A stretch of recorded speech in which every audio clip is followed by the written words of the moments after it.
जितेंद्र आव्हाड एका चांगल्या भावनेने तिथे गेले. घाई झाली असेल, काही झालं असेल, पण त्यांची भावना चांगली होती की मनुस्मृती ही जाळली पाहिजे, त्याच्याबद्दल कोणाच्याही मनामध्ये शंका नाही. परंतु चुकून त्यांनी जे आहे बाबासाहेबांचा फोटो असलेले जे काही पोस्टर्स होते त्याच्यावर आणखी काय होतं मला काही कळत दिसत नाही अजून, पण त्यांनी फाडलं असं आणि ते चित्र तिकडे लोकांच्या समोर त्यांनी फाडलं. काय आहे ते पण पाहिलं नाही त्यांनी आणि सगळ्यांनी ते तसंच त्याचं अनुकरण केलं. पण त्यांनी जे आहे नंतर माफी सुद्धा मागितली आणि 2 श्लोक फार चांगले आहेत. पण चंचू प्रवेश पाहिजे कशाला? ज्ञानेश्वराचे श्लोक चांगले नाही आहेत का तुमच्याकडे?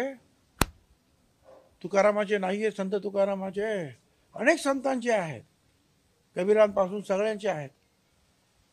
जी गोष्ट लोकांना नको आहे त्याचा चंचू प्रवेश का करायचा? आपण याच्या पाठीमागे काय चाललेलं आहे हे शोधलं पाहिजे.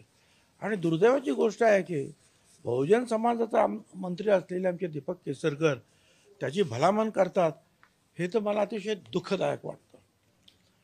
मी तर या सगळ्या गोष्टीचा निषेध करतो. आम्ही त्यांना विरोध सुद्धा करणार. आमच्या पक्षाच्या मीटिंगमध्ये सुद्धा मी सांगितलं आम्ही त्याला विरोध करणार. समता परिषदेच्या माध्यमातून सुद्धा आम्ही त्याला विरोध करणार. समता परिषदेच्या प्रत्येक रॅलीमध्ये आम्ही हा मनुस्मृती जे जाळण्याचा कार्यक्रम केलेला आहे हे आपल्याला तुम्ही माहिती असेल, पाहून घ्या तुम्ही. आणि आता सुद्धा आम्ही तो करू. प्रश्न राहिला तो दुसरा की आपल्या जितेंद्र आव्हाड असं आहे. जितेंद्र आव्हाड एका चांगल्या भावनेने तिथे गेले.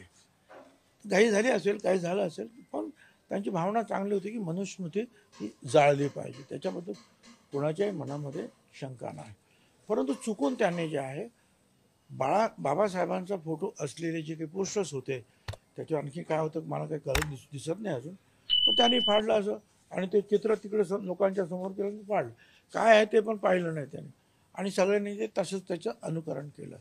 पण त्यांनी जे आहे नंतर माफी सुद्धा मागितली. मला असं वाटतं की त्यांची भावना जी आहेत आपण लक्षात घेतली पाहिजे. केवळ ते आमच्या विरोधी पक्षातले आहेत म्हणून त्यांना त्यांच्यावर टीका करण्यात अर्थ नाही. आणि त्यामुळं जे आहे हा मूळ मुद्दा जो आहे की आम्हाला मनुस्मृतीचं जे आहे चंचू प्रवेश नको आहे शिक्षणामध्ये, हा फोकस दूर होईल आणि फक्त तो जितेंद्र आव्हाड जितेंद्र आव्हाड जितेंद्र आव्हाड हे सगळं सुरू होईल.